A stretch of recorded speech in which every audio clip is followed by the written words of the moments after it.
Okay, on this tune, we're doing the chord progressions just A, D, and G, and we're doing an Angus Young kind of thing. I'm gonna start right here on the 5th fret in your classic pentatonic box, and the first lick is kind of very Chuck Berry inspired. I use my 3rd finger on the 7th fret, 3rd string, and I'm bending.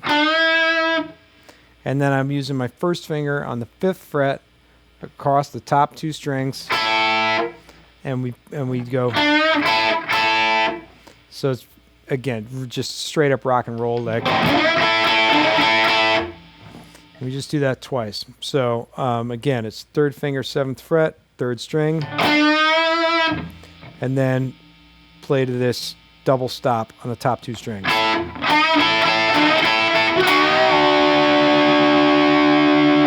So the next bit, it's a double stop across the 2nd and 3rd strings, using my 3rd finger, using the end of my 3rd finger, and I bend it aggressively to take you to the implication of the D chord, right? And so put it together.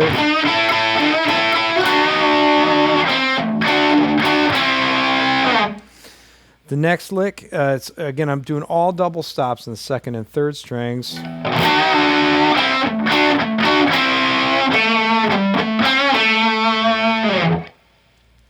Out of the double stops, I go to a just normal pentatonic lick.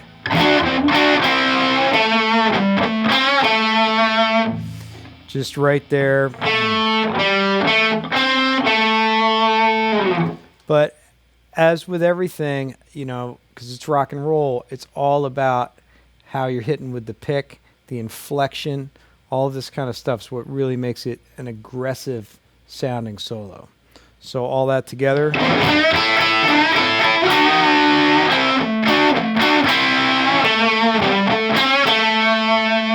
You hear almost everything I do with my 1st finger gets bent. Because, you know, it's an A major chord, really. Underneath all of this. So that 3rd keeps wanting to come major.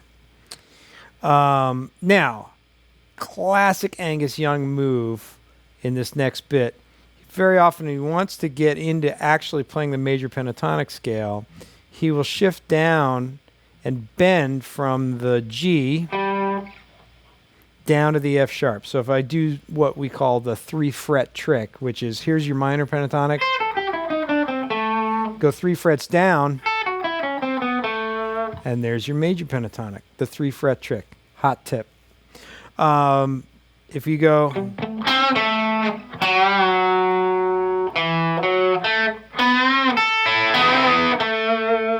and this is how Angus Young very often negotiates the change between minor pentatonic and major pentatonic. That bend between the flat 7 and the major 6.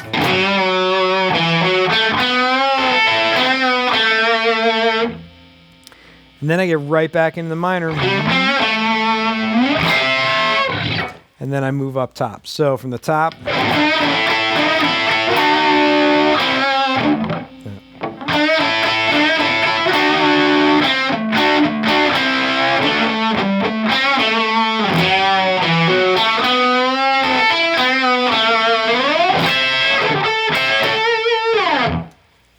So I'm shifting from the major down here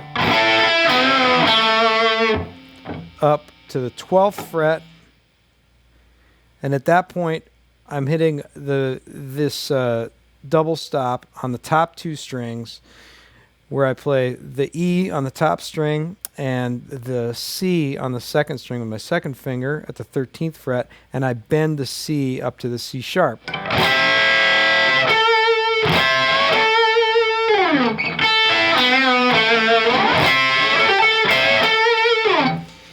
And the lick there is on the 3rd string, and it's between your 3rd finger and your 1st finger.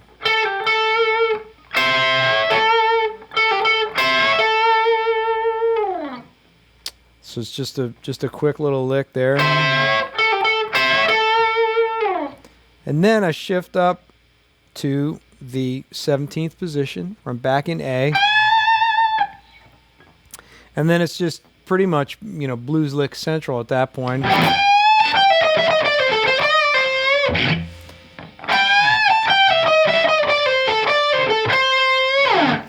And, any blues lick will suffice at that point. You've seen most of mine at this point, but bending to the A, starting on the A. This is, again, very Angus Young. Other guys will do this. Angus Young, starting from the tonic. Clapton, another fan of that move. And then there's just a build-up right there in the turnaround, and so there's a little build-up on that G chord, really. And right there, we just go to the double stops, go big. Just go big at the end. So that's pretty much everything in the solo. You got classic rock and roll, double stops,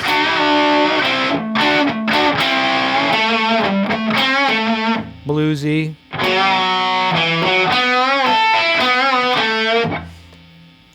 Angus Young version of the major pentatonic. Again, working the double stops, tweaking the minor third to major. And then finally, we're at the end, so we get up high.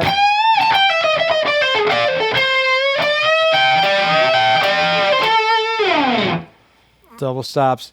It's, if you really take a look at Angus Young's playing, it is trickily clever, and he just gets everything right all the time. It's maddening. But have some fun with this, and then kind of look at some of what I've talked about here and try and deconstruct some of what Angus actually does on the AC/DC records. I think you'll find that his bag of tricks is something you can really plug into your own playing.